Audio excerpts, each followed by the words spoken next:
Hi hello നമസ്കാരം, എല്ലാവർക്കും Neethu's life ഡയറീസിലേക്ക് ഒരിക്കൽ കൂടി സ്വാഗതം. പേര് കണ്ടപ്പോൾ തന്നെ നിങ്ങൾക്ക് മനസ്സിലായിട്ടുണ്ടാവും ഇന്ന് എന്താ ഉണ്ടാക്കാൻ പോകുന്നതെന്ന്. കാരമൽ ദോശയാണ്.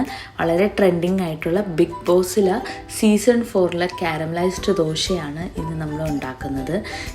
ഗോതമ്പ് ദോശയിലാണ് ഞാൻ ഉണ്ടാക്കുന്നത്. ഇത് നമ്മുടെ അരിയും ഉഴുന്നും വെച്ചിട്ടുള്ള നോർമൽ ദോശയിലെ അരി ദോശയിൽ വെച്ചിട്ടും ഉണ്ടാക്കാം കേട്ടോ.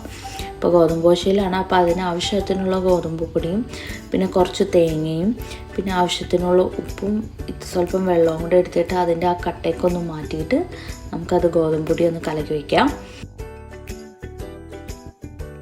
ഇനി നമുക്കൊരു തവ ചൂടാക്കിയിട്ട് അതിനകത്ത് നമുക്ക് കോരി ഒഴിക്കാം. ഇതിപ്പോൾ ഞാൻ ആദ്യം എണ്ണ തേക്കുന്നില്ല, കാരണം ഇത് നോൺ സ്റ്റിക്ക് ആയതുകൊണ്ട് തന്നെ പെട്ടെന്ന് വന്നോളും.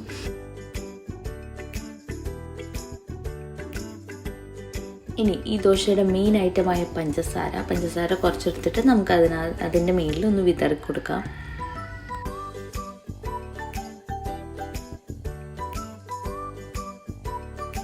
ലാസ്റ്റ് അതിൻ്റെ മേലിൽ കുറച്ച് നെയ്യും കൂടെ ഒഴിച്ചു കൊടുക്കാം. എന്നിട്ട് ആ ഒരു തവി വെച്ചിട്ട് നമുക്കതൊന്ന് എല്ലായിടത്തും ഒന്ന് സ്പ്രെഡ് ചെയ്ത് കൊടുക്കാം.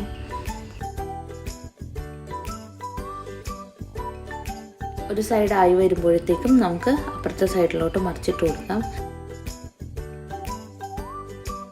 ഇത്രയേ ഉള്ളൂ. ഇതാണ് കാരമലൈസ്ഡ് ദോശ. ഇതാണ് നമ്മളിപ്പോഴത്തെ ബിഗ് ബോസ് സീസൺ 4 വളരെ വൈറലായിട്ടുള്ള കാരമലൈസ്ഡ് ദോശ. അരിദോശയിലാണെങ്കിലും ഇങ്ങനെ തന്നെയാണ്. മാവ് കോരി ഒഴിച്ചിട്ട് അതിൻ്റെ മുകളിൽ ജസ്റ്റ് പഞ്ചസാരയും നെയ്യും കൂടി ഇട്ട് കഴിഞ്ഞാൽ നല്ല കാരമലൈസ്ഡ് ദോശ കിട്ടും. എങ്ങനെയുണ്ടടാ?